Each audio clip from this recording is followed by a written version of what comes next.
convidado. Antes de qualquer coisa, eu queria dizer que é sempre muito bom ter uma comemoração em que o Maurício Tangenberg gira, não é? Porque é um momento que não deveria ser tão especial, corriqueiro na universidade, que era ler a obra do Maurício. Não é? Já foi aventado aqui, o Maurício escreveu livros pequenos, para quando os meninos não gostavam de livros muito grossos. E hoje os livros são livros pequenos, para talvez quem não goste de livro. Mas, em todo caso, nada melhor do que isso. E eu queria chamar a atenção para o fato da última vez que nós nos reunimos, foi um evento que não vai rolar, né? Isso eu quero. Foi um evento que o Valverde organizou, lá aqui, muita gente falando de Maurício, então é bom ver que você está nessa organização de novo. E a outra coisa que eu queria salientar é o Evaldo Amaro, que teve a responsabilidade, acho que mais que a responsabilidade, o prazer, de organizar toda essa obra do Maurício para a editora da Unesp.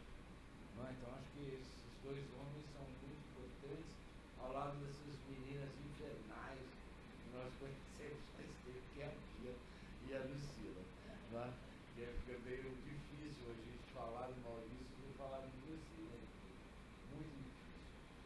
Bom, eu queria também aqui sublinhar, eu queria cumprimentar aí o filho do Porcino, né?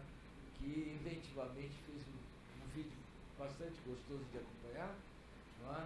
A letra, para quem não guardou o samba, aqui na mesa tem a letra do samba, o samba de não se acanhar, não é?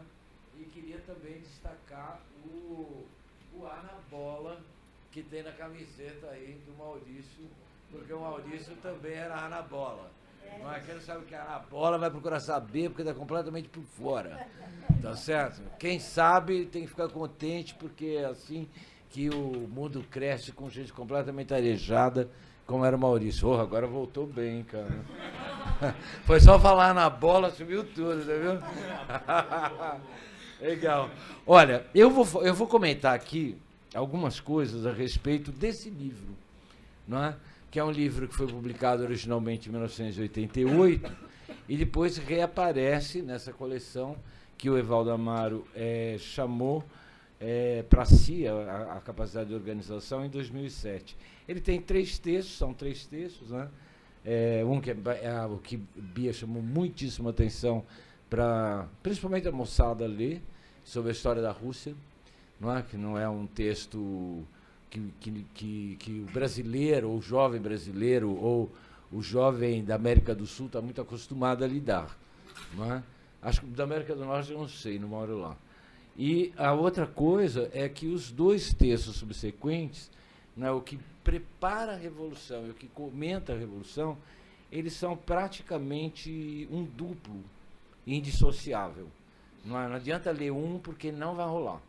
Entendeu? Não tenta abreviar com o livro pequenininho para um texto, não vai dar certo.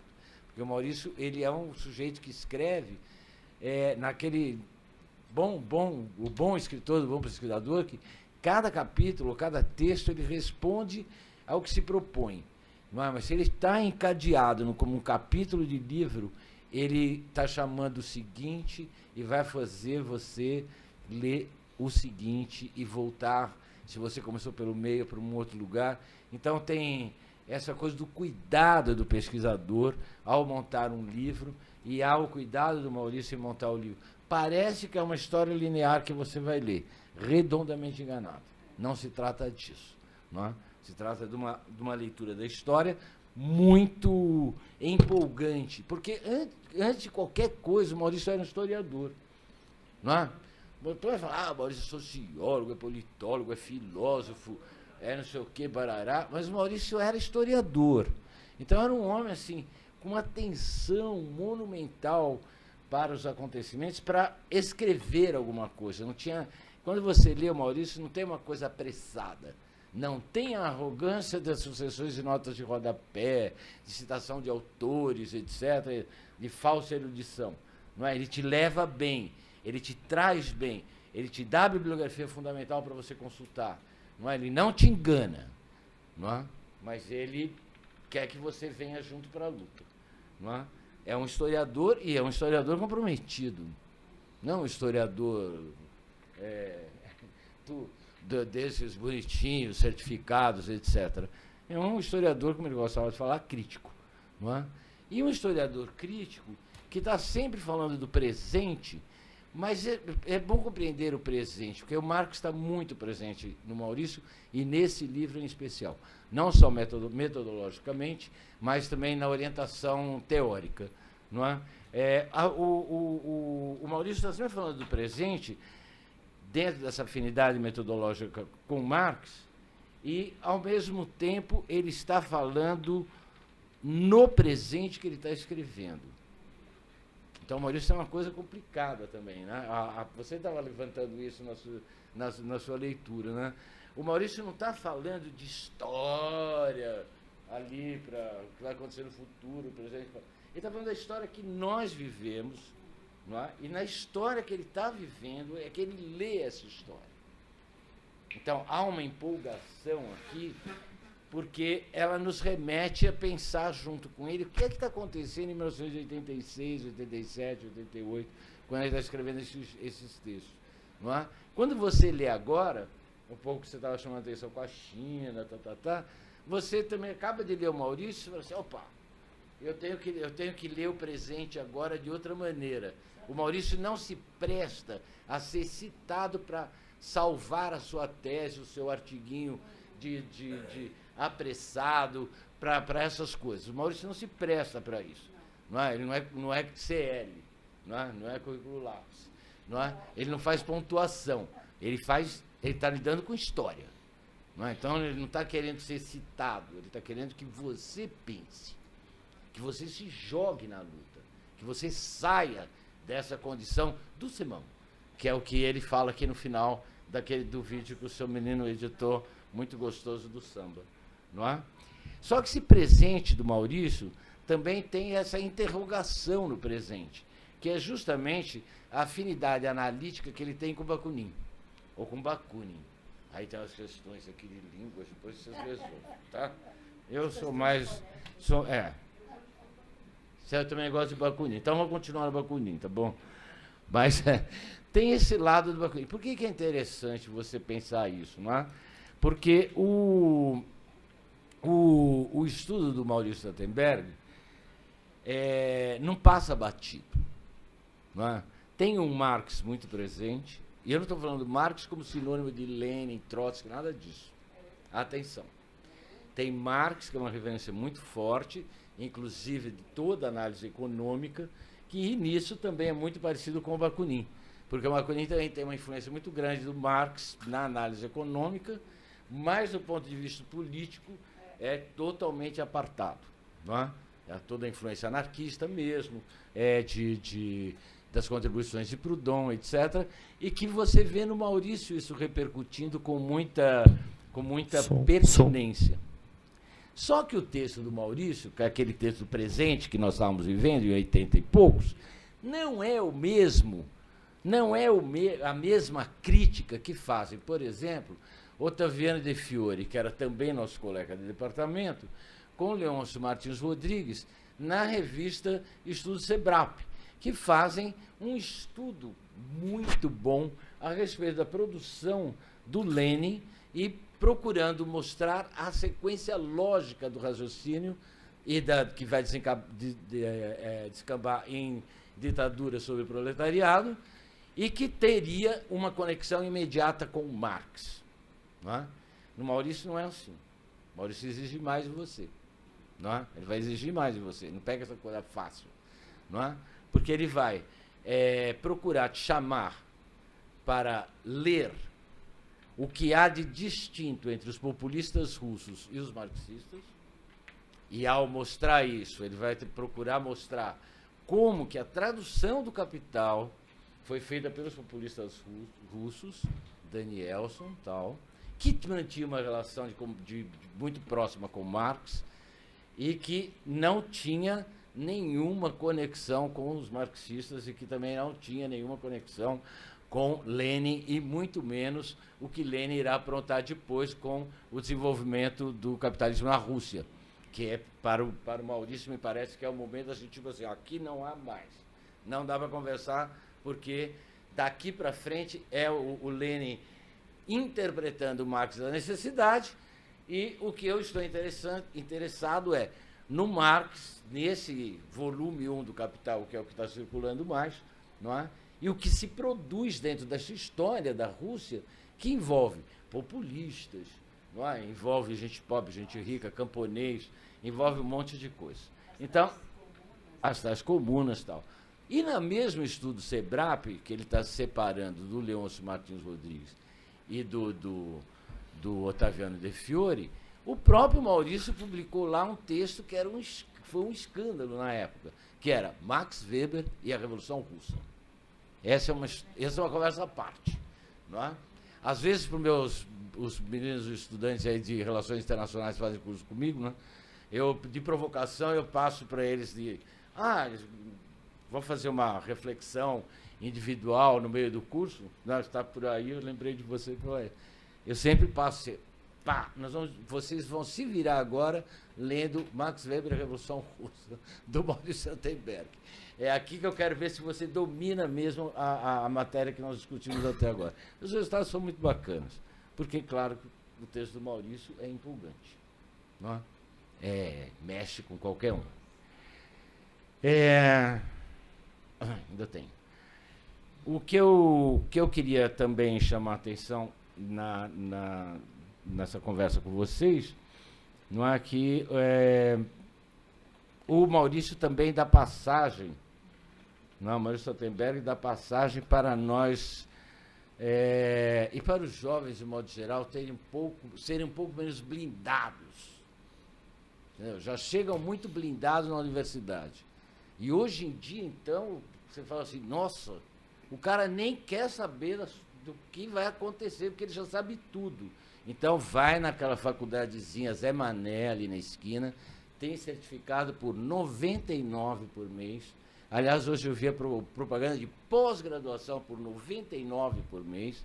Então, você vai lá, pega o seu certificado e continua pensando o que você pensa. Você não precisa de discutir.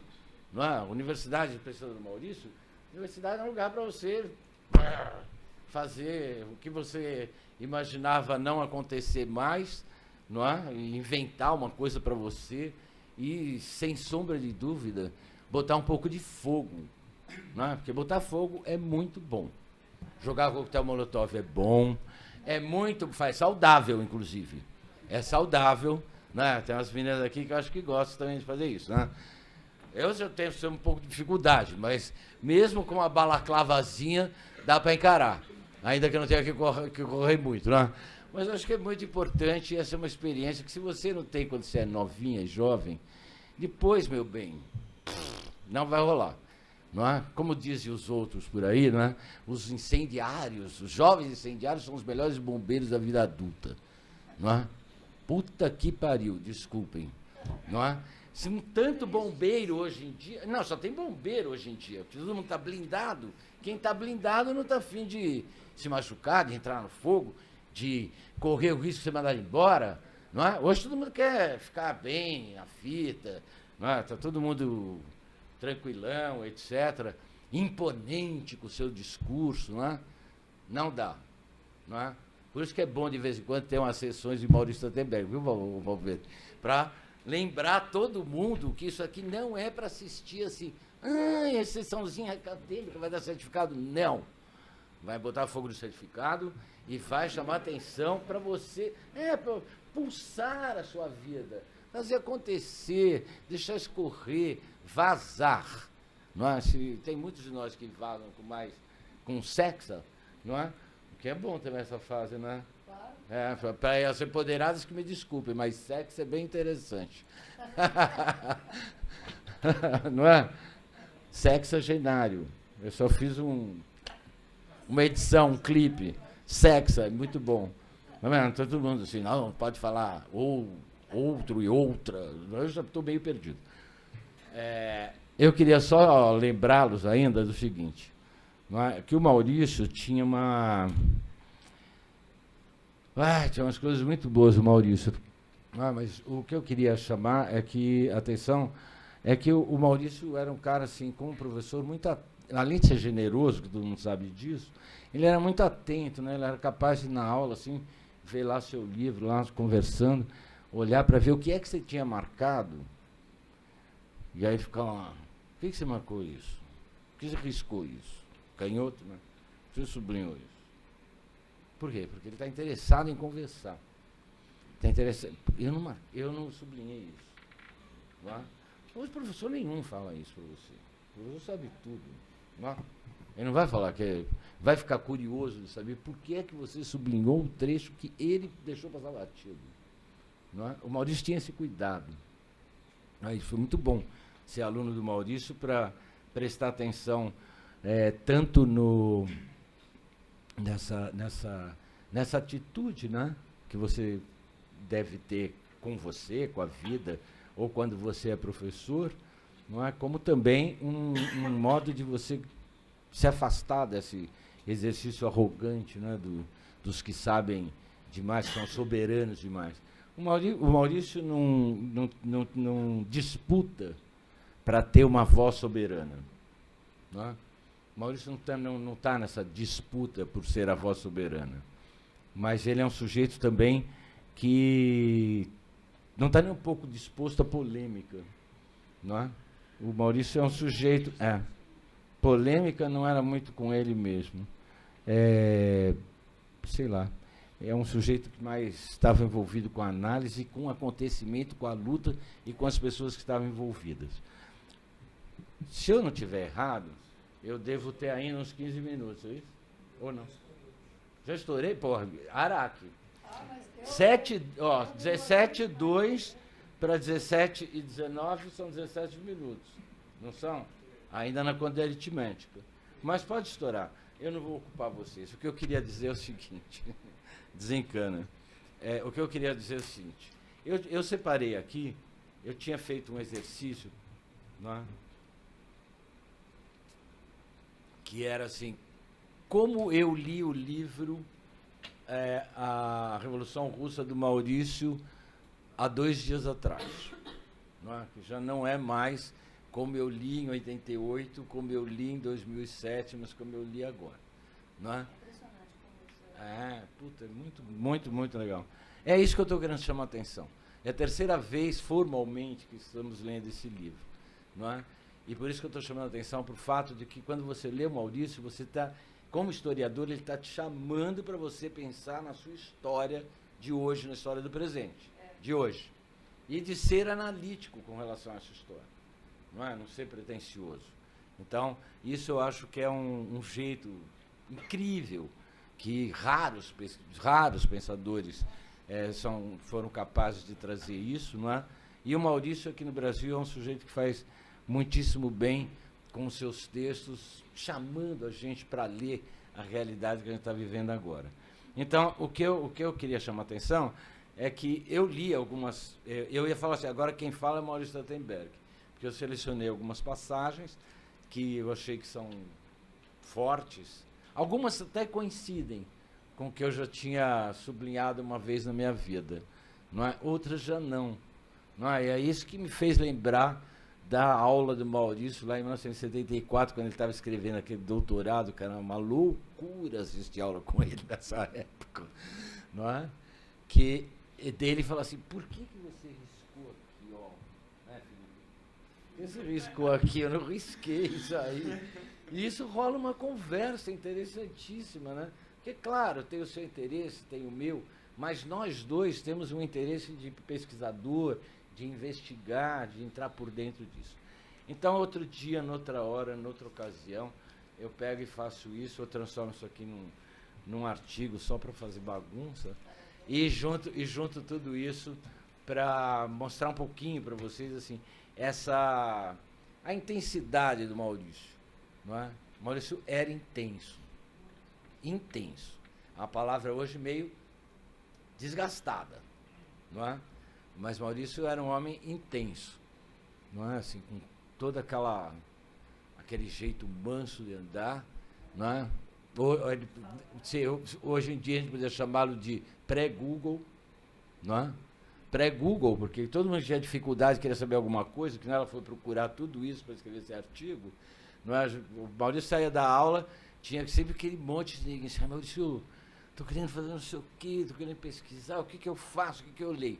Ah, nota aí. Pá, sobre isso você lê aí, sobre isso você lê aqui. Desse jeito, como ele te recebeu, não é? Era também com os estudantes, e isso. O que faz, não é, um grande pesquisador, um grande intelectual, etc., talvez seja justamente esse gesto, não é? Essa atitude. Não é? Uma vez eu fui na casa do Maurício, a gente chegava lá, na biblioteca dele, e tinha aquele monte de livro assim separado, que era até difícil dentro daquele negócio, aquele monte de livro assim, ele fazia um montinho e ia colocando. Depois é que eu fiquei sabendo que aqueles livros que ele selecionava, os estudantes estavam fazendo tese, estavam estudando, lecionando, então ele pegava aquele montinho e ia colocando. Outra coisa eu falo assim, você tem que... O senhor não. Você... Eu, isso. Aí eu me lembro que depois a gente terminou, eu fui na casa do Maurício, depois na greve ferrado, o Maurício falou, ainda bem que aconteceu essa greve, não acontecia nada nessa cidade, tudo parado. Porque o Joaquizão segurava o movimento, né? E uma outra frase bacana do Maurício, que eu nunca esqueço, o Arão falava pra mim, e o Maurício falava também, o Maurício dizia assim, no movimento sindical, Porcino, para você participar, você tem que ter o couro duro. E na política, a ignorância é uma conselheira. Nunca esqueça disso. É verdade, tem que ter o couro duro, a gente apanha demais. E o dedo? Hã? No baile de cobra. É o que ele falava. Em baile de cobra, não ande com sandália de dedo. Guardo isso até hoje.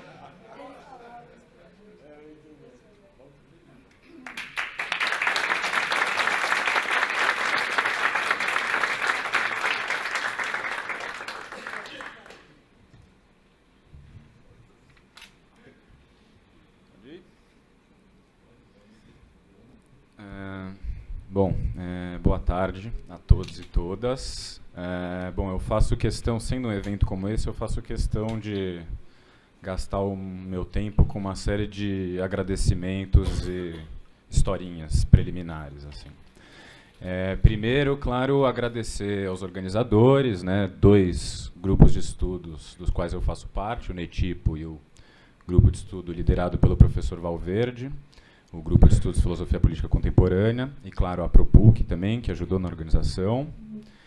Agradecer muito os meus companheiros de mesa aqui, professor Edson Passetti, que eu ainda não conhecia pessoalmente, tenho o prazer de conhecer, e a professora Doris, né, que há um tempo atrás foi minha professora da licenciatura lá da USP, e me trouxe esse prazer absolutamente inesperado, né? Eu não sei se alguém já teve experiência com licenciatura, eu sou obrigado a confessar que eu vi muita aula chata na licenciatura, e que surpresa muito agradável encontrar uma professora que passava os textos do Trachtenberg nas aulas da licenciatura da USP. Isso foi uma surpresa que, né, trouxe ares, me ajudou a renovar os ares e a seguir naquela caminhada difícil que é a licenciatura lá da USP.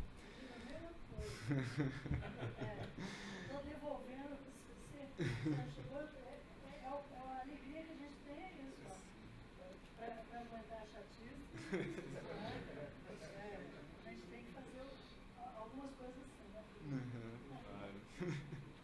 Bom, me colocar aqui também, quer dizer, eu estou do lado de 2 pessoas que conheceram pessoalmente o Maurício. Eu, claro, que não tive a oportunidade de conhecê-lo, então também, de repente, representar este lado de uma outra geração que vem aí, que se não foi tocada pela pessoa dele, foi tocada pelos textos dele.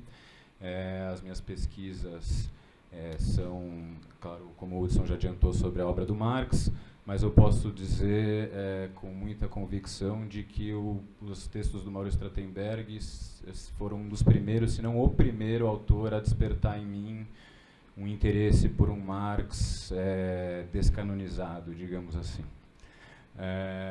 Então, fazer... E aí, então, meus agradecimentos indiretos a Lucila Trachtenberg, porque eu cheguei à obra do seu pai pelo Rodolfo, graças a um presentinho que você deu para ele. Ele morava juntos na Espanha e ele chegou lá debaixo do braço sobre educação, política e sindicalismo, né? E a gente, nossa, quem é esse cara, né? Quanta coisa legal ele está dizendo, né? Delinquência acadêmica, aquilo nos tocou muito fortemente. A gente era aluno do direito aqui da PUC, né? Eu cometi esse erro antes de me encaminhar para a filosofia, mas nunca é tarde, né, para mudar.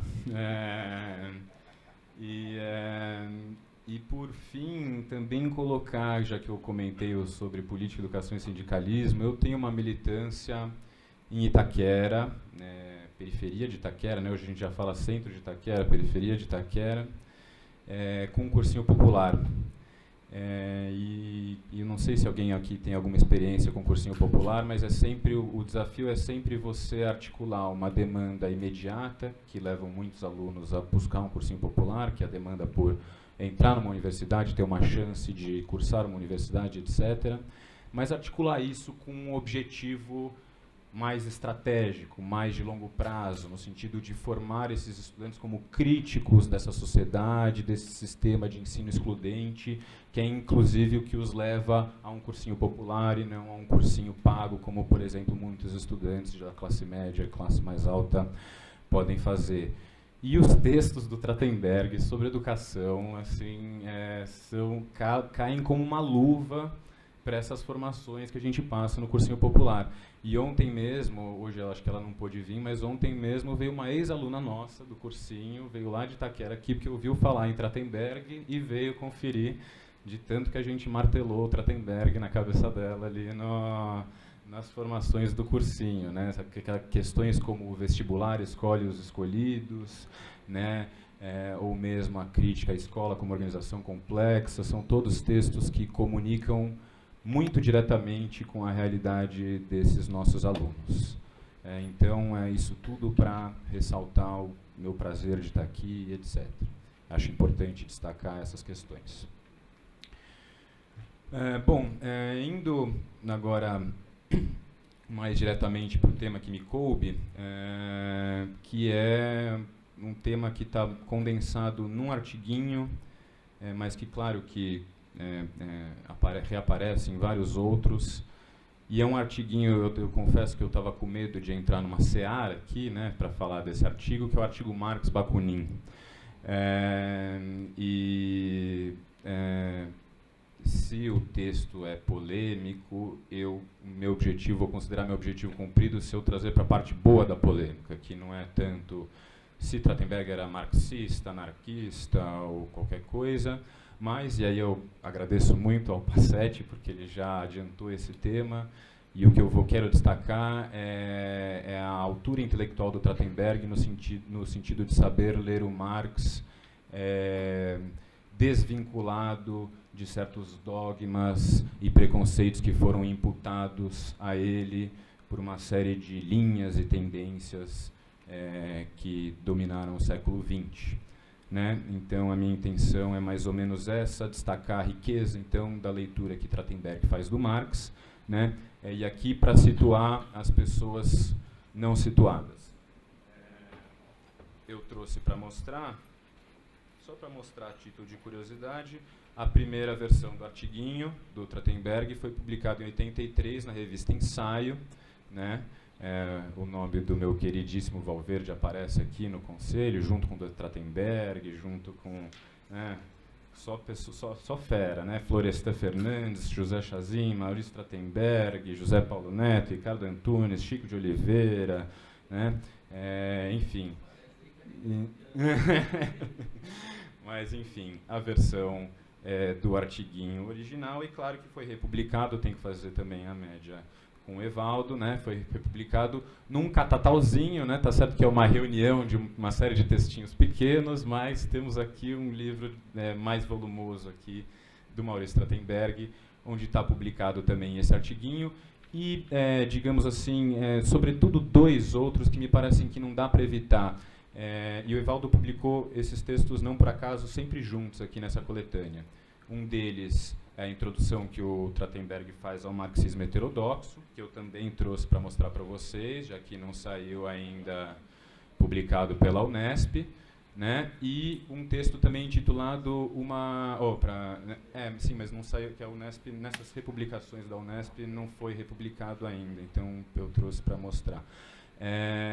E, claro, um texto também intitulado Uma Leitura Libertária de Marx, que aí sim é um texto também diretamente vinculado ao Marx Bakunin, onde Marx vai também trabalhar essa relação tanto conflituosa entre Marx e Bakunin, né? Dito isso, então, né, eu já adiantei algumas coisas, né, sobretudo essa ideia de que uma das preocupações do Trachtenberg é livrar o Marx de uma série de preconceitos, mas também o que é muito interessante é que ele usa esses textos, essa relação conflituosa entre Marx e Bakunin, para discutir uma questão que era central para o movimento operário na época, que era a questão do Estado. E, mais especificamente, um conceito bastante polêmico do Marx, que é o conceito de ditadura do proletariado, né? Tem um professor amigo meu que fala uma coisa que eu achei bem interessante, que ele fala assim, tem certas passagens do Capital que as pessoas transformam em uma espécie de abstração e aí todo mundo concorda, né? Ele citou o caso do Delfim Neto, né, que já publicou uma série de artigos na Folha falando, olha, veja como Marx acertou aqui no Capital, etc. Mas quando se fala em ditadura do proletariado, aí você não vai encontrar um Delfim Neto que concorde, né? Que é um termo já desrespeito a uma militância mais direta, enfim, aparece nos textos do Marx de análise de conjuntura. Então, eu acho bem interessante esse caráter cirúrgico dos textos do Maurício de ir direto para o conceito, onde saem todas as discussões, enfim, as questões controversas, né? Então, destacado esses dois objetivos, ou seja, o primeiro, desmontar um certo estereótipo muito difundido, a ideia de que o Marx seria autoritário, o Bakunin libertário. Um é igualitário, horizontal, democrático, o outro propaga uma organização hierárquica, centralizada, com base no conceito de vanguarda, disciplina estruturada, etc. Ele fala que isso não vai levar a gente a lugar nenhum, né? Nenhum tipo de preconceito nesse sentido, tanto com Marx quanto com Bakunin, né? Então, destacar esses dois objetivos, um de desmistificar o Marx e o outro de discutir essas questões, né? E eu trouxe aqui também a passagenzinha de como ele define marxismo heterodoxo para justamente reforçar essa ideia, né? E o que ele vai dizer lá na introdução desse livrinho aqui que ele organizou? Definimos marxismo heterodoxo, uma leitura de Marx não regida pelos moldes ortodoxos definidos pelo chamado marxismo, leninismo, stalinismo ou marxismo, trotskismo, que fundamentam as análises dos partidos comunistas vinculados ao modelo da União Soviética e fundamentavam até pouco, o texto foi escrito em 81, as análises dos integrantes da Quarta Internacional antes de sua divisão em 3 correntes e posterior subdivisão em 2 tendências. E ele um pouco mais adiante, ele fala do objetivo do marxismo heterodoxo, que é colocar em discussão alguns dogmas aceitos acriticamente pelos militantes e teóricos dialéticos, especialmente com relação à noção de ditadura do proletariado. Então, citar essa passagem bem clara do Trachtenberg para tentar, então, ilustrar esses dois objetivos dele, né?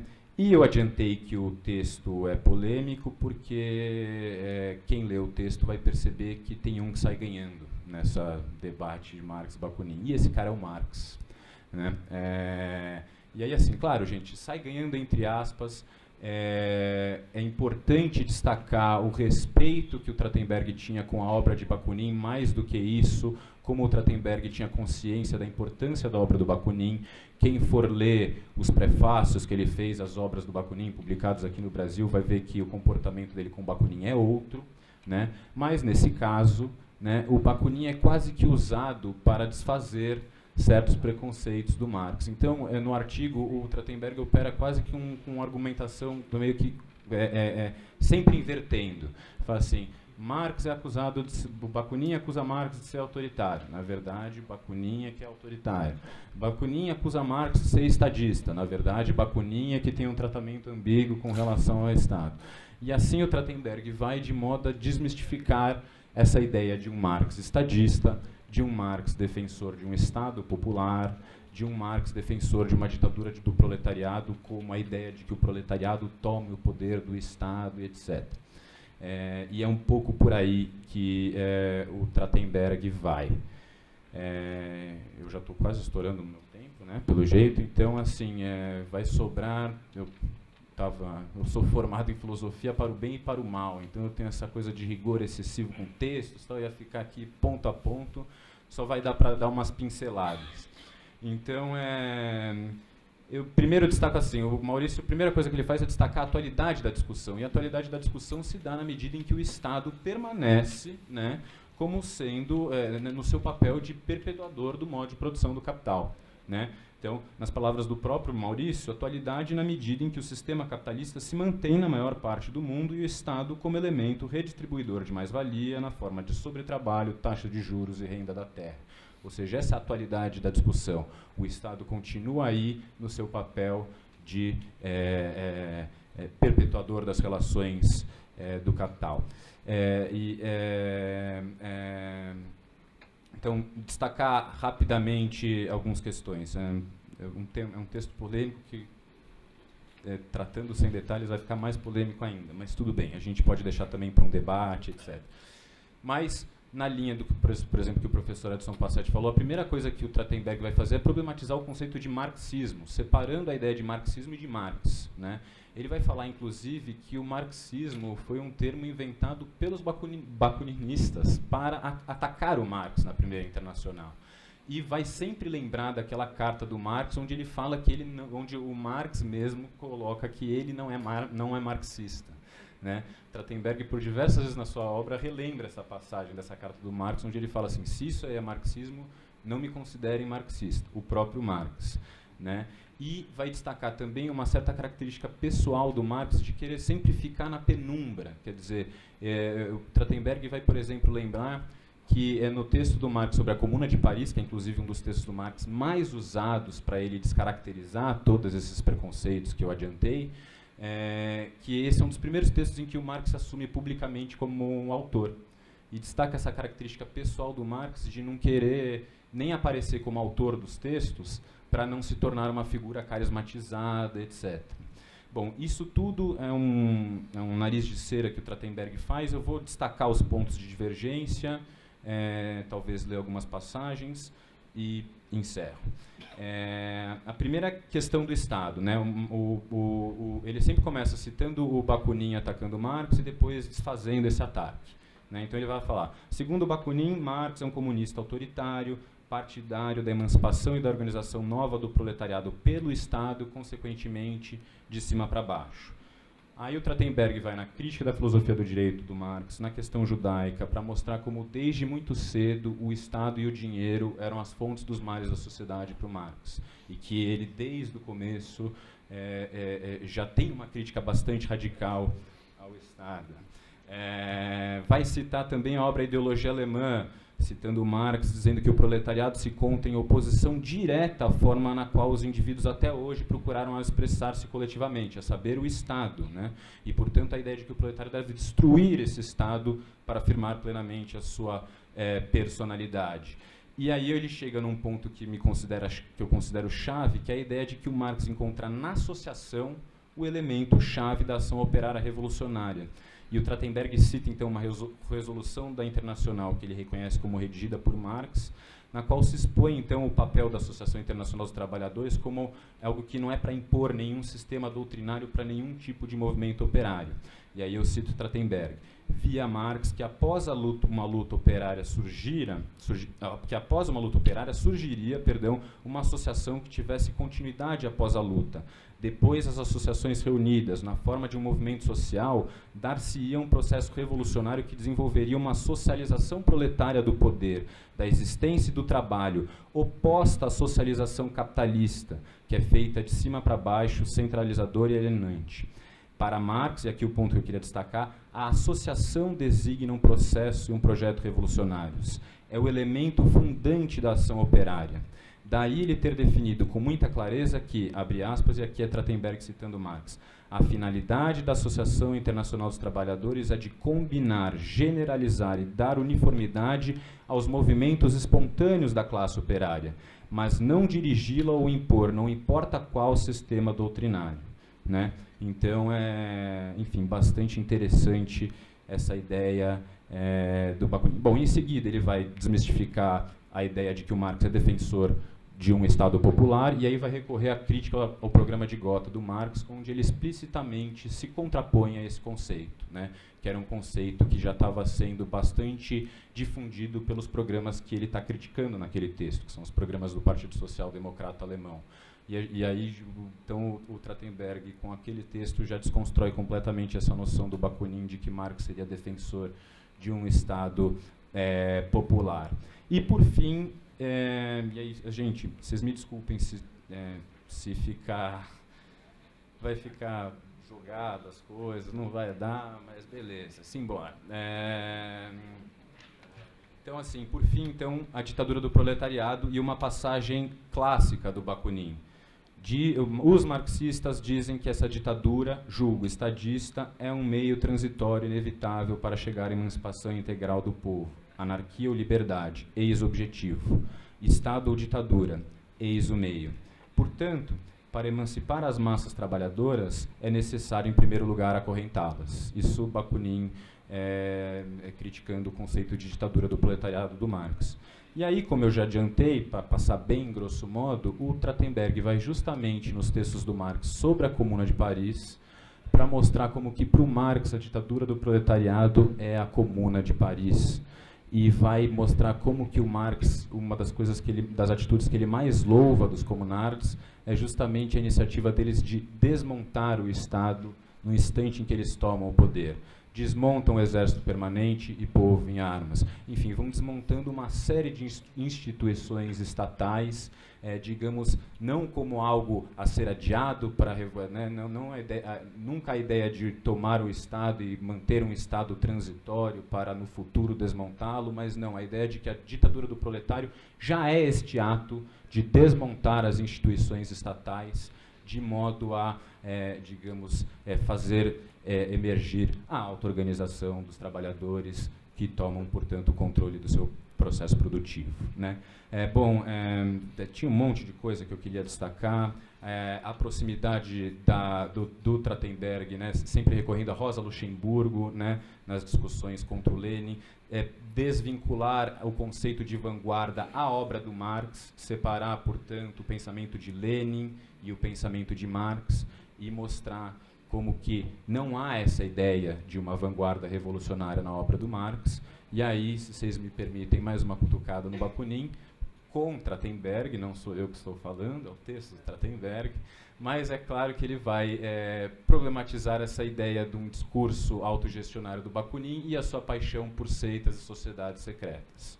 E aí, no texto, eu convido vocês a lerem, ele cita o Catecismo Revolucionário, passagens do Catecismo Revolucionário, e passagens de um juramento que as pessoas tinham que cumprir para entrar nas seitas do Bakunin, né, fundado em Florença ali, e problematizar então essa ideia de que o Marx é acusado de vanguardista, mas na verdade o Bakunin traz essa ideia de uma seita, uma sociedade secreta, uma vanguarda revolucionária, enquanto que para o Marx, aí Trachtenberg sempre ancorado nas análises do Marx da Comuna de Paris, né, como que para o Marx a ditadura do proletariado está muito mais vinculada à autogestão dos trabalhadores e o controle do processo produtivo pelos próprios trabalhadores, né? Bom, acho que com isso eu encerro, porque eu já estourei, mas se aparecer questões no debate, a gente desenvolve os detalhes.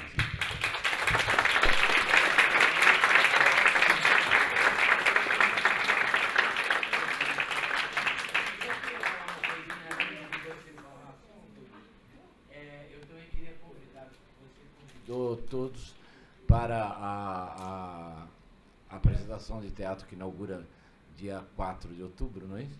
2 de outubro, é lá no Tucarena. Então, estou recolocando o convite. 19 horas, não é isso? É isso. Então, eu só queria, posso falar uma mais, além da sua? É que eu queria convidá-los para... todo mundo fala de 100 anos de Revolução Russa, né? Somos todos russos. Então, eu queria convidá-los para 100 anos da Greve Geral de São Paulo, de 1917, que foi antes da Revolução Russa, e foi em julho. E nós preparamos uma aula teatro, que é 22 no Sol, acho, e gostaríamos de convidá-los para virem assistir essa apresentação da situação da greve geral. Lembrando, Maurício, de novo, sem greve geral não é possível. Mas, seja Marcos, seja Bakunin, seja Zé da Silva. Se não rolar uma greve geral, não rola. Tá bom? Então eu queria convidá-los dias 10 e 11 de outubro, também no Tucarena, às 19h30. Então a gente vem dia 4, vem dia 11, dia 10, dia 11, e depois na outra semana a gente pode fazer um terceiro programa que não é teatral. 19h30. 19h30. E é gratuito também.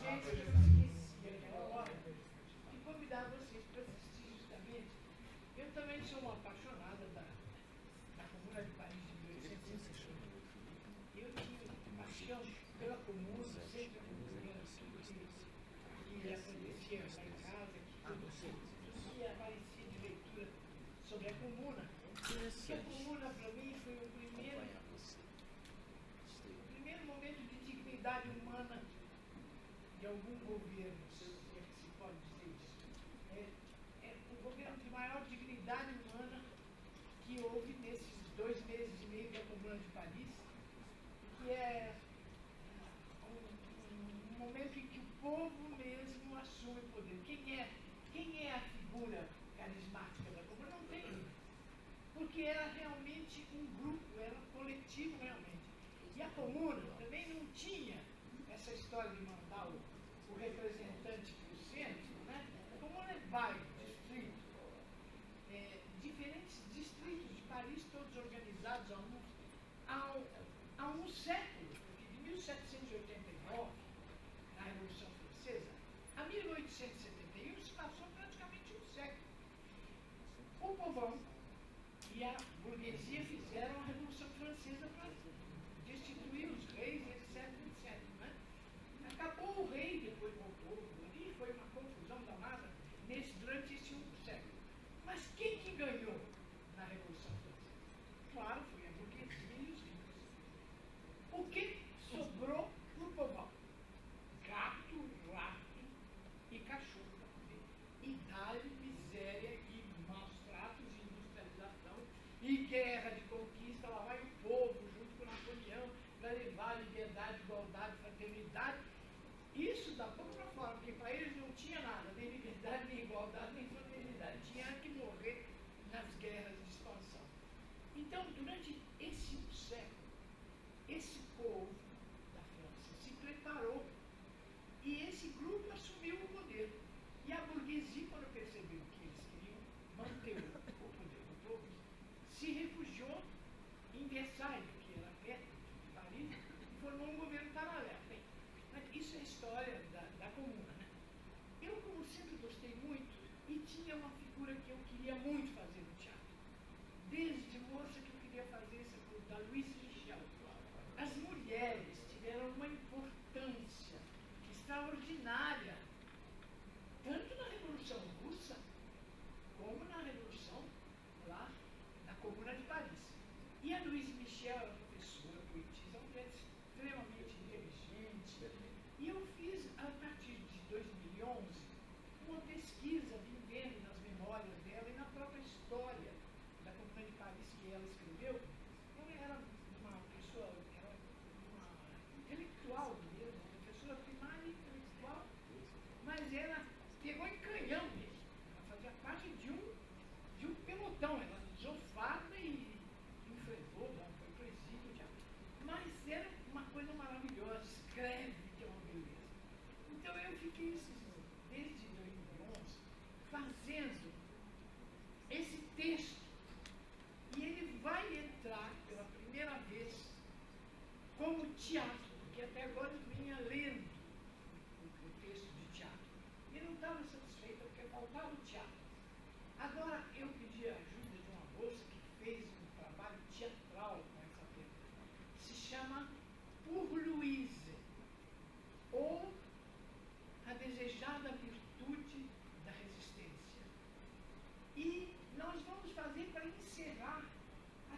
capítulo lá das discussões da Revolução Russa. No dia 2, eu faço esse trabalho de crônica teatral sobre a Revolução Russa. No dia 16 de outubro, um pouco antes de vocês? Depois, é verdade, depois. 16 de outubro, às 19 horas, eu vou fazer a Fogo Luísa, mas aí é uma peça toda, com músicas, com cenário, com luz, com tudo. É uma segunda-feira e eu convido a vocês, porque é justamente ligado com a Comuna de Paris. Onde será? Onde será? Ah, vai ser aqui, no Tucarena também? No Tucarena. Aonde? Tucarena vai virar o nosso... 19 horas, tá?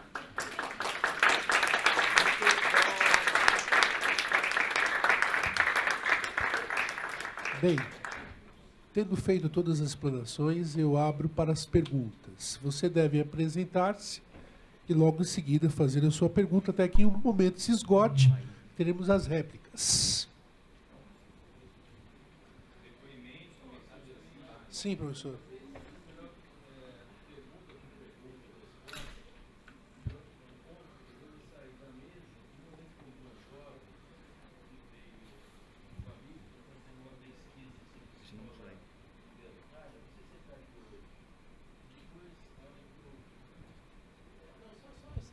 Talvez responder pergunta por pergunta, deixar embolar, que me escapou, né, fazer um comentário. Então, fiquei devendo aí. Tá bom? Isso aí, uma questão de ordem. Com a palavra, as perguntas. Posso fazer a pergunta? Sim, por favor. Posso fazer assim mesmo? Eu falo alto. É por causa que tem a gravação. Eu não estou muito acostumado com esse troço aqui. Eu lembro uma vez, eu mostrei umas coisas que eu estava escrevendo para um professor. Eu sou da Fundação Santo André. Vim a convite do Rago, que ele me mostrou lá, a gente vê. Eu mostrei umas paradas que eu estava escrevendo, assim, mostrei para o professor, ele falou assim, rapaz, você tem que tomar cuidado com esse ecletismo. Você não pode ser muito eclético. E eu guardei, porque doeu, né, meu? Pô, escrevi o negócio, me falou aquilo, doeu. Beleza. E me veio isso agora aqui, assistindo vocês falando sobre o Maurício, né? Porque no artigo que a senhora estava dizendo, eu notei ali alguma coisa do Weber, né? Pode ser que eu esteja viajando e tal.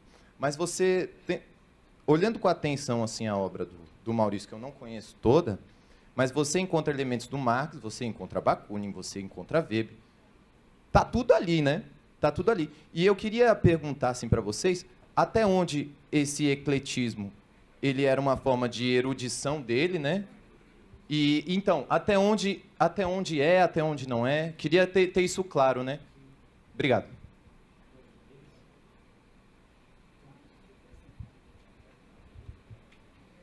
Oi, como que é seu nome? Guilherme. Oi, Guilherme. Olha, é interessante você perguntar isso, porque um dos capítulos do meu trabalho sobre o Maurício exatamente se chama Antiecletismo e Heterodoxia. Antiecletismo, anticonciliação e heterodoxia. Então, eu busco diferenciar esses termos. Inclusive, Maurício era um crítico do ecletismo. Ele tinha uma preocupação em não ser tido como eclético, porque o ecletismo é uma doutrina que se espalhou muito no Brasil, no Império, que juntava alhos com bugalhos, fazia aquela mistureba toda e cabe tudo, né? E o professor João Cruz Costa, da USP, de quem o Maurício gostava muito, escreveu um texto belíssimo sobre o ecletismo no Brasil. E um dia, nas últimas vezes que o Maurício ainda estava dando curso na PUC, antes dele adoecer, ele falou para mim, olha, Doris, o meu próximo livro vai ser sobre o ecletismo como doutrina conservadora no Brasil. E eu nunca me esqueci disso. Quando eu fui escrever o trabalho sobre ele, eu tinha essa preocupação, né, de mostrar a diferença entre heterodoxia, que, a meu ver, é você fazer a leitura de autores tomando deles aquilo que é mais radical em termos de crítica social, e não fazendo uma tábula rasa de tudo, juntando tudo com tudo. Não é? Então, do Weber, o Maurício pega o quê? A crítica à burocracia, né? As várias formas de dominação. Do Marx, ele pega a crítica à estrutura econômica capitalista, sobretudo, né? E as formas de poder decorrentes dessas relações econômicas, né? E do Weber, né, dos anarquistas, né, ele abraça todas as teorias críticas do poder, né? Então, veja que há uma lógica muito clara naquilo que ele toma dos autores. Não é qualquer coisa, não é tudo igual a tudo, né? Porque o ecletismo é isso, tudo equivale a tudo. Portanto, não há crítica, na verdade, né? O ecletismo é anticrítico e visa a conciliar as opiniões, a harmonizar as dissensões ideológicas e tal, né?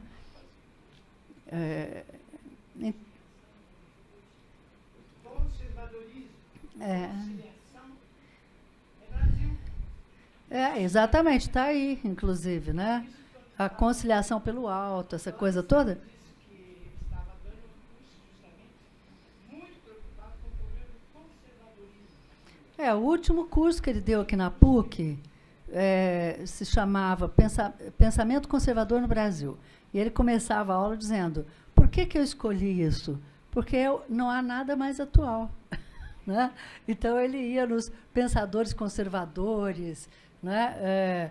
E gostava muito de um pensador do Império, né? Que era o Justiniano José da Rocha, né? Que escreveu um livro que se chama Ação, Reação, Transação. Nesse título, ele, quer dizer, o título não é esse, Ação, Reação, Transação. Nesse livro, esse Justiniano José da Rocha, ele analisa o movimento da política brasileira, né? Você tem lutas sociais, você tem uma reação a elas e a conciliação, né? Então, é isso que nós vemos aí tão escancaradamente, né? Mas, Guilherme, se você tiver interesse em conversar mais sobre isso, a gente pode sentar e conversar, tá? Com todo prazer. Eu já fui lá na Fundação Santo André falar sobre o Maurício, gosto muito de lá. Então, pega o meu e-mail, depois te passo o meu e-mail, a gente pode marcar um bate-papo. E o Edson tem muito a dizer sobre heterodoxia, sabe? Você já escreveu também sobre isso. Alguém mais? Por favor. Valeu. Bom, eu apresentar, eu sou Raquel, eu venho da Geografia. E uma coisa legal, primeiro, muito legal estar aqui, porque a gente está discutindo a obra do Maurício, mas na presença dele, né, a Horática aqui. E parece que eu estou conhecendo ele, assim, essas histórias de vida, os casos contados são sempre muito acolhedores. E aproxima ele da gente. Uma coisa que, também falando, eu sou dessa geração que conhece o Maurício Trachtenberg e através da obra, mas tem uma relação, sei lá, um apreço muito grande pela obra dele, assim, e legal estar aqui conversando com quem em torno da imagem dele e tal. Primeiro livro, inclusive esse aqui, A Revolução Russa, quando eu entrei na faculdade, primeira semana de Semana dos Bichos, eu estava numa festa, estava conversando com um cara que estava muito louco, assim, ele falou assim, eu li o melhor livro da minha vida. E ele tirou esse livro da mochila, e aí ele me deu de presente. Na verdade, acho que ele estava me emprestando, mas eu fiquei com o livro para mim. E hoje em dia eu estudo a Revolução Russa no mestrado, e é muito... Enfim, tem muito a ver com essa primeira leitura que eu fiz, assim. E também de ter circulado por espaços de militância muito ligados ao anarquismo, mas sempre com o pensamento de teoria crítica que vem do Marx, né? Então é muito legal pensar nessa ideia da heterodoxia. Mas tudo bem, eu estou falando aqui um monte de coisa. Ô, Doris, pensando na heterodoxia, assim, gostei desse conceito, essa ideia de método, que é bastante de brincar, né? De uma ideia de jogo, né? Talvez de entender a produção do pensamento de um modo lúdico e tal. Vou fazer aqui uma aproximação com um conceito. Desculpa se a pergunta for muito conceitual. Mas você acha que a pseudomorfose tem alguma coisa a ver com o fetichismo da mercadoria? Pseudomorfose?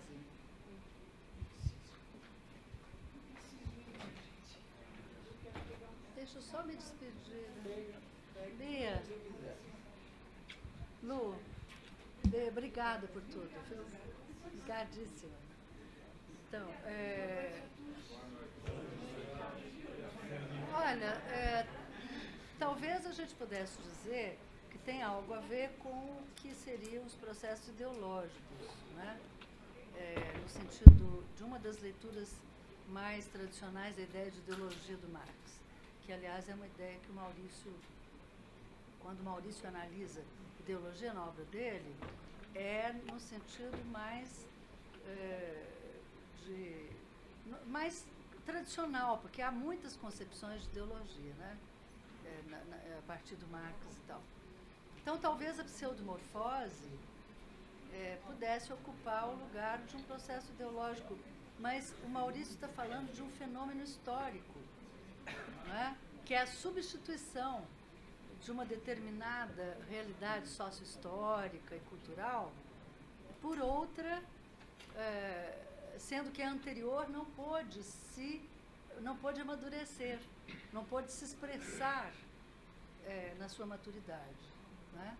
Quer dizer, é uma coisa meio de um corte artificial numa determinada formação histórica, né? De modo que eu acho que não. Mas porque, assim, pelo que eu entendi, talvez essa ideia de pseudomorfose como um dispositivo mistificador da consciência, né?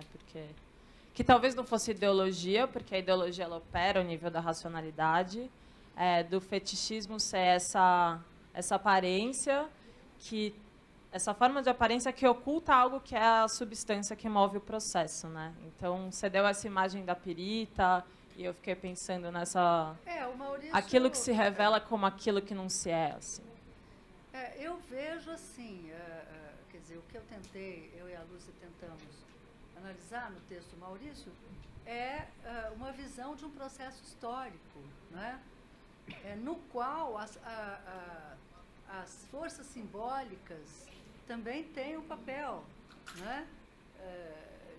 No caso russo, é o Império Bizantino, que vai operar como uma força que vai possibilitar a pseudomorfose. Porque se você pegar a formação do Estado soviético, do Estado russo, né? A teocracia do Estado russo realmente é um fenômeno muito específico. A Europa ocidental não acompanhou isso. Tem uma diferença, inclusive, entre o czarismo e os absolutismos europeus. Embora Pedro o Grande tenha querido ser um déspota esclarecido, aquela coisa toda.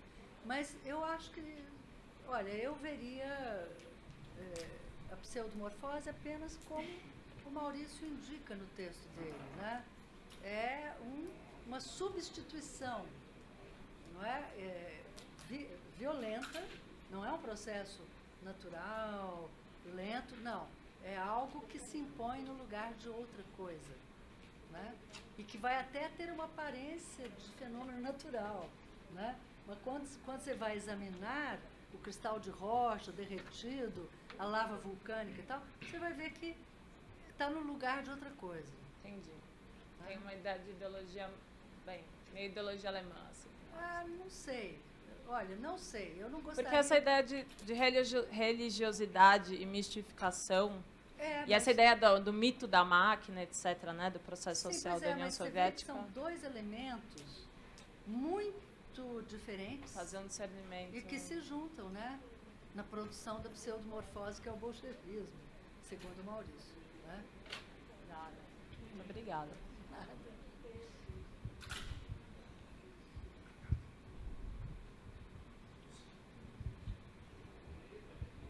Então, eu vi todos esses comentários sobre a Revolução Russa, sobre a obra do Maurício, né, que o trabalhador tem que estar à frente do movimento. Até o Maurício falava, a liberdade, a libertação do trabalhador será obra do próprio trabalhador. Não será nenhum iluminado, nem nada. Eu me lembro até uma vez, eu fui na casa do Maurício e falei, ô, seu Maurício, sabe o que eu estava pensando? Estava pensando em fazer um curso de oratória. Ele falou, pelo amor de Deus, não faça uma tragédia dessa. Eu falei, não, porque eu vejo esse cara falar bonito. Ele falou, que é isso, mas isso é coisa de pelego, não entra numa dessa. Aí ele até, você sabe, contra o peleguismo, o anarcossindicalismo. Aí, eu estou falando isso porque eu vejo toda essa explanação assim, mas me dá uma tristeza, rapaz. Por que me dá essa tristeza? Não foi que nem a Revolução Russa, mas a gente teve assim um esboço, um comecinho do trabalhador decidir o seu destino, de participar das coisas, que foi a fundação do Partido dos Trabalhadores. No começo era assim, a gente é que decidia, a gente não era massa de manobra de ninguém, mas dava um maior prazer ser nas reuniões do PT, mas era uma alegria, meu, porque nós é que decidia se o cara podia ser vereador, podia ser deputado ou não. Então, essa era a alegria. E eu vejo, né, como se deturpou a Revolução Russa e como se deturpou também o Partido dos Trabalhadores. Eu me lembro que antes de acontecer o mensalão, teve uma reunião na OAB aqui na Praça da Sé. Foi eu, o Paulo e outros colegas do Correio, porque nós estávamos com um processo contra a empresa de anistia. Falei, não, os caras do PT vão estar lá, e vamos lá então. E tá o Zé Dirceu, o Genuíno, eu não lembro mais quem estava, mas a culpa do PT. O PT ainda estava tinha ganhado o governo, mas estava aquela loucura. Aí eu conhecia muito o Genuíno, que também nos ajudou pra caramba, né? Aí, quando o Genuíno apareceu, eu já fui em cima dele. Ele disse, ô, Pedrão, você tá sumido. Ele disse, rapaz, eu estou trabalhando, não tenho mais tempo de participar de reunião, nem nada. Falei, ô, Genuíno, sabe o que é? Eu estou conversando com você aqui, porque a gente está com um processo contra o Correio, agora vocês estão no governo, podia nos ajudar e tal. Aí, Pedrão, já é muito difícil. Aí chegou um monte de jornalista em cima dele. Pedrão, faz favor, dá licença, dá licença. E eu fiquei atrás dele e ele dando entrevista para os jornalistas. Não passou 3 meses, explodiu o negócio do mensalão, fiquei com dó dele. Falei, por quê? Sabe? Mas aí eu me lembrei do livro do Frei Bé, chamado A Mosca Azul. Esse pessoal foi mordido pela mosca. Entendeu? Então, essa pergunta que eu queria fazer é o seguinte. Eu tive uma experiência dessa, quando eu fiquei desempregado e se formou um sindicato Correio, o pessoal me chamou para trabalhar lá. E a turma diz, agora é o seguinte, agora todo mundo vai ganhar igual. Que não tem negócio de... O dedo, a menina que serve o café, até o faxineiro. Só que quando passou um ano, arrebentou as contas do sindicato. Não tinha mais dinheiro. Então um colega meu, o Soarão, falou assim, Pedrão, você acabar com o capitalismo é fácil. O problema é você acabar com o capital. Então essa é a pergunta que eu gostaria que você me... Como fazer isso?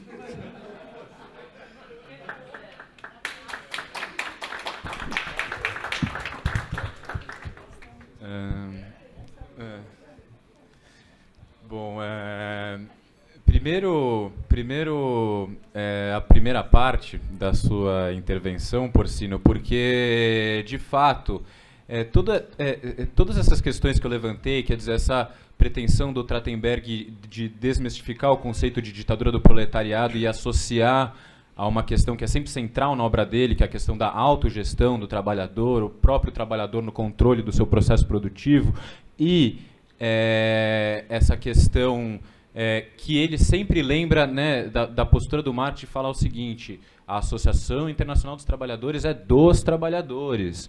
O intelectual ele pode ter um papel de ajudar aqui e ali, mas nunca que ele vai ser ponta desse processo. né? Mas o interessante é que você trouxe o outro elemento dessa crítica, porque ela atinge tanto aquelas tendências leninistas, trotskistas, que transformaram a ditadura do proletariado num Estado operário, quanto também as tendências social-democrata, né? Que é o próprio contrassenso essa ideia de Estado operário, né? Quer dizer, se é Estado não pode ser popular, não pode ser operário, né? Mas ele também usava dessa crítica para atacar essas tendências da social-democracia, que apostam na eleição e em ocupar cargos do parlamento como um processo que poderia trazer conquistas aos pouquinhos para os trabalhadores, até que chega um dia em que a gente fosse capaz de fazer a revolução. O Trachtenberg é um crítico radical dessa tendência, e ele foi, como isso foi trazido na mesa de ontem, um dos primeiros a apontar esse descaminho do PT, né? No sentido de concentrar cada vez mais suas forças na disputa parlamentar, na disputa eleitoreira, etc. Aliás, os textos do Trachtenberg sobre eleições também a gente usa muito para fazer formação lá no cursinho popular sobre eleição. Todo ano que tem eleição, a gente leva os textos do Trachtenberg, e ele tem inclusive essa questão do autodidatismo, que faz com que o texto dele seja ao mesmo tempo complexo, mas ao mesmo tempo muito claro, né? E ele tem exemplos, por exemplo, do trabalhador que vira parlamentar. Ele fala assim: o trabalhador que vira parlamentar é um ex-trabalhador. Ele chega no parlamento, ele tira o bonezinho da fábrica e põe o terno. Só vai botar o bonezinho para a fábrica 4 anos depois, para pedir voto, né? O Maurício traz essa reflexão, né? E também traria essa ideia que o Rodolfo trouxe ontem, de como o Maurício, já no começo da década de 90, colocava um pé atrás com essa ideia de um operário presidindo uma república capitalista, né? Eu estou aqui com a passagem, eu acho muito interessante, porque ele cita uma série de exemplos históricos trágicos, né? Então ele fala o seguinte, olha lá, ó, na França, e aí vocês me perdoem a pronúncia, tá? Mas no gabinete Mitterrand, a social-democracia faz a experiência de um regime social-democrata em regime capitalista. Lembro-me de um companheiro, meu orientador de tese, que, na televisão, justificava a necessidade de haver um operário na presidência da República. Duvido dessa necessidade. MacDonald, primeiro-ministro inglês, reprimiu as grandes greves dos mineiros na década de 20. Elbert, um operário, foi nada mais, nada menos do que um dos assassinos indiretos da Rosa Luxemburgo e encaminhou a Revolução Alemã para os trilhos da lógica do capital. Então, às vezes eu me pergunto se é tão importante haver um operário na presidência de uma república capitalista, né? Sinceramente, tenho grandes dúvidas a respeito. Os exemplos históricos falam contra isso. Então, veja, a ideia é sempre da autogestão. Sem autogestão, você colocar um operário na presidência de uma república capitalista, né, é o que ele está falando, os exemplos históricos pesam contra isso, né? E aí, assim, a sua pergunta do que fazer, né, que se eu tivesse essa resposta, a gente não estava aqui, a gente estava comemorando a Revolução, né? Mas...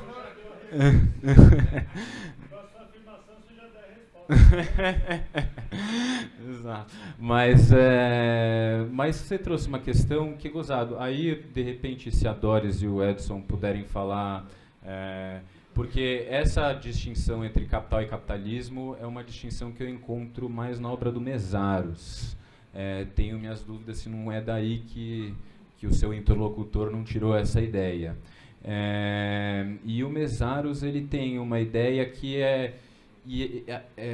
ele faz isso justamente para mostrar, um dos objetivos deles é mostrar como que na União Soviética você continuou tendo capital, você não tem capitalismo lá, mas você continua, sim, mas para o Trachtenberg você tem um capitalismo de Estado, mas para o Mesaros, que faz essa distinção entre capital e capitalismo...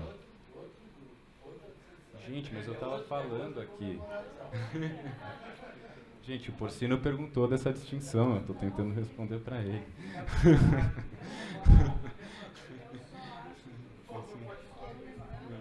Não, mas claro, e eu acho importantíssimo saber separar, exato, porque o Trachtenberg usava essa expressão para caracterizar o regime soviético, capitalismo de Estado.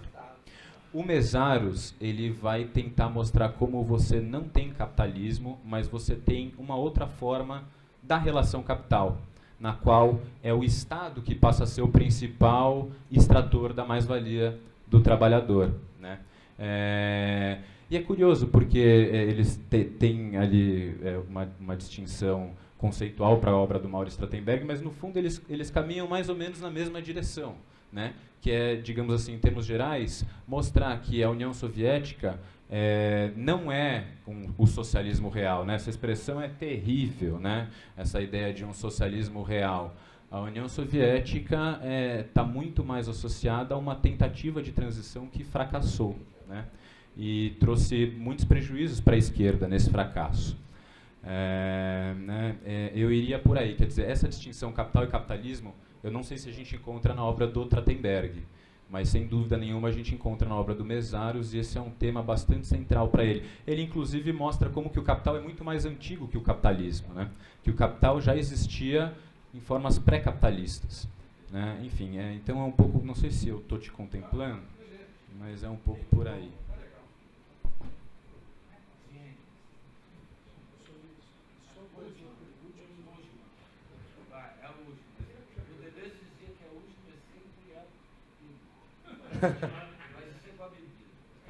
Tá, eu vou fazer porque essa pergunta eu tô guardando desde ontem e tal, já tinha perguntado. E, enfim, então é uma pergunta meio combo aí. Ela era mais direcionada para o Felipe, mas é à vontade para a mesa poder comentar também, porque eu acho que vocês têm opinião com relação a isso. Bom, comentaram aqui do Michel Lovy, que é um amigo do Trachtenberg, etc. E o Michel Lovy, ele ainda hoje, ele é militante político, enfim, da Quarta Internacional, exatamente. E aí a minha questão, estou resgatando isso, por quê? Porque minha pergunta é sobre partido político, basicamente.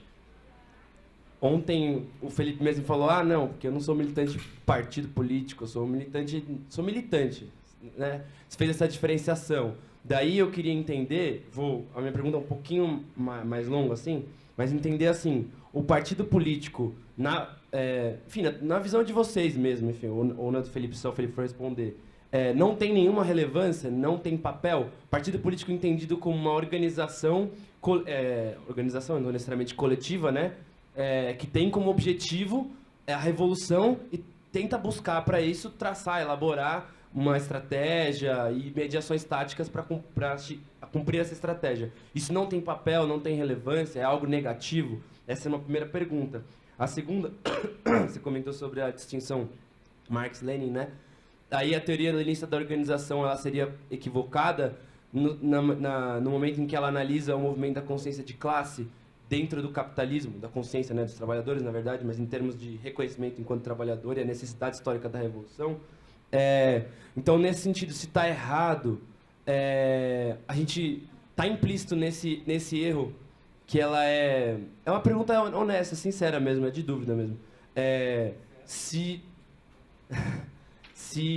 estaria errado, então, espontaneamente, por si só, automaticamente, né, a consciência dos trabalhadores chegaria sozinha, sem qualquer complemento, ajuda, não substituição, mas ajuda, auxílio de um outro instrumento, organização e etc.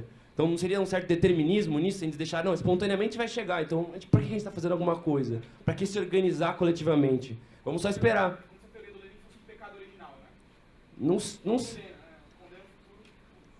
Não, o contrário, na verdade. O Lenin tentaria sair desse determinismo, porque ele diz espontânea. Não, eu não sei. É uma questão essa. Porque espontaneamente a consciência de classe não vai se desenvolver a nível revolucionário. Porque se fosse isso, não precisaríamos estar fazendo nada. Esse seria o determinismo histórico. A gente para e só espera a consciência se desenvolver. Vamos só sobreviver no capitalismo. Entendi. Pode ser. Aí acho que sim. Enfim, dúvidas honestas com relação a isso. Queria ouvir sobre isso. E o último, desculpa, a pergunta é enorme mesmo, mas a gente pode conversar depois, se não der tempo de falar aqui. É a questão do centralismo democrático. Que ontem, acho que foi o Rodolfo, alguém falou, o centralismo democrático ele é em si algo completamente, sei lá, uma excrescência, que não existe centralismo democrático. E aí eu queria pensar se o Mandel, que é uma das referências do Michel Louvi, tenta trabalhar a partir do marxismo uma ideia de autogestão, como você estava falando aqui mesmo. Não, mas aí são uma das afinidades. Mas aí são as afinidades. Olha, eu queria só dizer só uma coisa, bem rapidamente, que aí como o Maurício diria, é Deus e o mundo, Deus e sua obra, que você está perguntando. Né? Então, eu diria, na perspectiva do Maurício, que é o que interessa aqui, não é, para o nosso debate, o Maurício era um sujeito que já tinha passado pelo Partido Comunista, teve uma experiência bastante desagradável. Agora, ele convivia com pessoas variadas, de vários matizes de esquerda, mas ele era um homem que não militava em partido político. Absolutamente. Ele achava que o importante era a auto-organização a partir dos locais de trabalho. Né? Que essa era a luta, a forma de luta mais interessante para os trabalhadores. Né? A amizade dele com Michel Levy é uma amizade de juventude e tal. Isso não significa que ele pense como Michel. Né? Ele não pensava como Michel, mas ele era amigo. Né? Aliás, o Maurício tinha essa virtude de conviver com pessoas de variada gama ideológica e tal, e ele não misturava essas coisas. Ele não tinha que pensar como... O Chazin, por exemplo, era amicíssimo do Maurício. Mas o Maurício não pensava como o Chazin, certo? Então ele pensava com a própria cabeça. Então, Só para esclarecer, eu não quis dizer que ele pensava como Louvi, só fiz uma referência para formular minha pergunta. Não estou achando que você está achando, não. Mas é só para organizar um pouquinho o debate, porque o que eu posso dizer para vocês é o que está no pensamento do Maurício, entendeu? Para o Maurício, a consciência é desenvolvida na prática social, né? Não é aquela coisa do Kautsky, da consciência que vem de fora, não é o partido que vai dar a consciência, é a luta social, é a prática social. Não é o intelectual, né? Não é a consciência. Não é. É isso, queridos. Gente, deixa eu dar um beijinho. Gente, deixa eu... sim.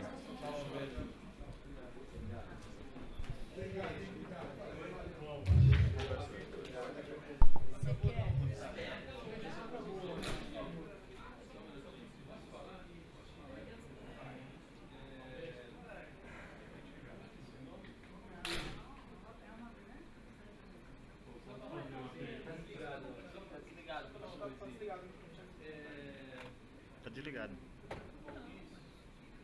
Tá desligado aí. Tá desligado o microfone, hein? Tá desligado. Agora está ligado. O Maurício usava muito nos cursos dele o Mandel, o Ernesto Mandel. Então, a pergunta que ele está fazendo, de certa forma, está dentro desse universo. Eu me lembro de um livro, eu lembro a capa, é uma capa meio tijolo, assim, não é? Enfim. Mas o que eu queria dizer é que eu gostei muito das respostas, porque ontem eu mesmo falei várias vezes em autogestão e não conceituei. A solução era autogestão, Maurício, autogestão. E hoje houve já um foco, assim, um zoom em cima da autogestão, que certamente seria uma coisa ótima para se explorar mais e melhor. Hudson, você que comanda o espetáculo. Olha, eu quero agradecer a vocês. Eu não sei se o Felipe vai ter ainda a réplica para respondê-lo. Agora, sim, eu acho que deve responder, até porque foi a última pergunta a ser feita.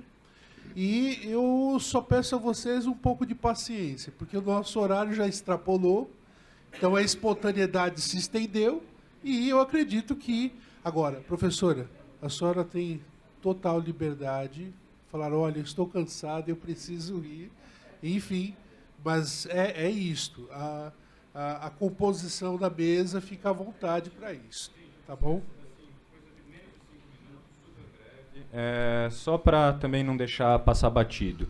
E porque a pergunta também traz temas que estão bastante ligados ao texto que eu expus, né? Veja, o Trachtenberg está o tempo todo destacando, e na minha opinião acertadamente, essa ideia de que para o Marx não há a ideia de um partido revolucionário, e sim a ideia de uma autogestão dos trabalhadores, tendo a Comuna de Paris como principal referência, né? E ainda destaca as críticas que o Marx fazia a uma série de tendências espontaneístas do movimento operário. Então tem que tomar muito cuidado para não identificar a crítica ao Partido Revolucionário com tendência espontaneísta. Não é a mesma coisa. Né? Então não é porque a pessoa é crítica ao Partido Revolucionário, a uma ideia de Partido Revolucionário, de vanguarda, etc., que essa pessoa cai automaticamente para a vala do espontaneísmo. Né? Muito pelo contrário, basta a gente olhar a Comuna de Paris. Aí eu recomendo sempre, né, o que o Trachtenberg está reiteradamente nesse texto do Marx Bakunin. Olhem para a Comuna de Paris. A Comuna de Paris era super organizada e não tinha um partido central dirigindo o movimento revolucionário. Muito pelo contrário, era uma miscelânea de, que, aliás, na maioria anarquistas, né, na Comuna de Paris. Né? Mesmo a própria posição do Marx na Associação Internacional dos Trabalhadores, que nunca foi impor a sua doutrina na Associação Internacional dos Trabalhadores. Muito pelo contrário. Né, os marxistas eram, inclusive, nem eram maioria na Associação Internacional dos Trabalhadores, os seguidores do Marx. Né? Então, assim, e aí reiterar a distinção que o Trachtenberg faz entre Marx e Lenin, que eu acho que é super importante de ser feita. Né? Vejam, aí se o Lenin acertou ou não na sua época, etc., aí já é uma outra conversa e aí já sai um pouco do meu tema. Mas para ficar no meu tema, é importante compreender que para o Trachtenberg não há esse tema no Marx, de um partido revolucionário, uma espécie de receita que para a revolução dar certo você precisa de um partido de vanguarda que traz a consciência de fora. Ao contrário, né? O que ele tenta mostrar no Marx e Bakunin é que essa tendência está muito mais para essa questão das sociedades secretas, etc., e como que isso acaba tendo um viés autoritário. E lembrar que o Trachtenberg, assim... e só para esclarecer, para quem não estava ontem, né? Na verdade, a questão era que o professor Valverde tinha colocado que o Bresser Pereira colocou que o Maurício faltava militância para o Maurício Trachtenberg. Né? E isso me parece um erro grave, né, de criticar, para mim, o que é a maior riqueza do Maurício Trachtenberg, que é não se enquadrar numa determinada linha de partida e nem por isso deixar de ser militante. Sim, é isso, pessoal. A gente conversa depois, estou super disponível para conversar. Não, é uma pergunta assim, meio breve, assim, porque quando o Maurício Trachtenberg escreveu sobre a Revolução Russa, a primeira edição foi, se não me engano, 1988, se não me engano. E nesse período, no período anterior, dois países se destacaram como grandes movimentos grevistas. Aqui em São Paulo, aqui no ABC, e na Polônia, no leste europeu, com Lech Walesa. Eu gostaria de saber, em relação a esse tema, assim, se o Maurício já, com solidariedade na Polônia, ele começou já a antecipar já o que seria o fim da revolução, do fim da União Soviética. É só isso. Então, só para eu realmente então, eu acho que vocês, o Felipe foi maravilhoso, respondeu super bem. Acho que se vocês querem conhecer o pensamento do Maurício, leiam a obra dele. Né? Ele também, é lógico que andava preocupado com todas essas questões. Né? E ele conhecia profundamente o trotskismo, profundamente. Leu, ele foi um dos que ele chamava de meu pai social, foi o Hermínio Saqueta. Entretanto, a visão política do Maurício, ela é muito singular. Ele você não pode entender o Maurício pela ótica nem do Saqueta, nem disso, daquilo e tal. Porque ele é um pensador específico, né? Ele é um cara que faz uma síntese muito dele, do pensamento político, social, histórico, tudo isso, né? E eu penso que essa síntese vai para o lado aí mesmo dessa heterodoxia, né? Desse pensamento heterodoxo, crítico, que vai tomar dos pensadores aquilo que eles têm de mais radical no sentido da crítica social. Né? O Maurício também, eu acho que ele é um autor que você lê, você não venera o Maurício, não, ele faz com que você procure ler. Ele sempre nos incentivava a pensar com autonomia, né? Eu me lembro, quando eu estava lendo A Minha Vida, do Trotsky, nos meus 19, 20 anos, eu ia entusiasmada lá no Maurício. Ai, Maurício, estou lendo A Minha Vida, do Trotsky. Ele falou, é importante e tal. Mas aí ele ia lá na biblioteca e trazia meia dúzia de livros que eram crítica às ações do Trotsky na Revolução Russa e tal. Então, ele sempre tentava, ele não ficava falando, não, porque o Trotsky, não sei o quê. Não. Ele mandava e falava, mandava. Ele não mandava nada. Ele fazia ler, estudar, né? E conhecer história. Então, o que ele faz nesse texto, sobre o qual eu e a Lúcia escrevemos, é uma reflexão muito rica sobre a história, sobre o processo histórico e a importância dos processos simbólicos nesses processos históricos, o que mostra que ele era um marxista realmente heterodoxo, né? E ele tem uma forte influência weberiana naquilo que diz respeito à questão da cultura, né? A questão dos valores, nisso ele tem uma influência weberiana. Mas também marxista, porque quem disse que o Marx era determinista, né? Eu acho que essa visão também de que o Marx era um determinista é uma visão que a gente tem que questionar, né? Sim. Olha, gente, eu adorei estar com vocês. Foi um grande prazer, uma grande alegria. Eu agradeço muito. Agradeço ao meu querido amigo Valverde, ao Felipe. Foi bom demais fazer essa mesa, viu? Antes de encerrar, que vai encerrar vai ser o Hudson, agradecer à TV PUC, que está aqui ontem, hoje e amanhã, não é? E muito obrigado a todos. Continuaremos amanhã com a mesa em que terá a professora Lúcia Bruno, professor Antônio Rago, professor Claudinei Rezende e Valderson de Mello. Tá bom? Então o Hudson vai encerrar. Olha, eu quero pedir para que vocês, olha, aqui tem os DVDs, aqui tem os bottoms, tá? Agradecer pela paciência que vocês tiveram, pela maneira como comporam as perguntas e principalmente pelas explanações.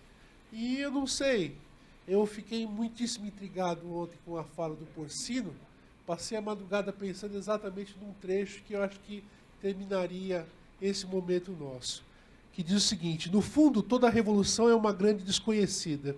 Quando entendemos por revolução, não há simples substituição de homens no poder, mas sim a criação de novas relações de produção, novas relações sociais.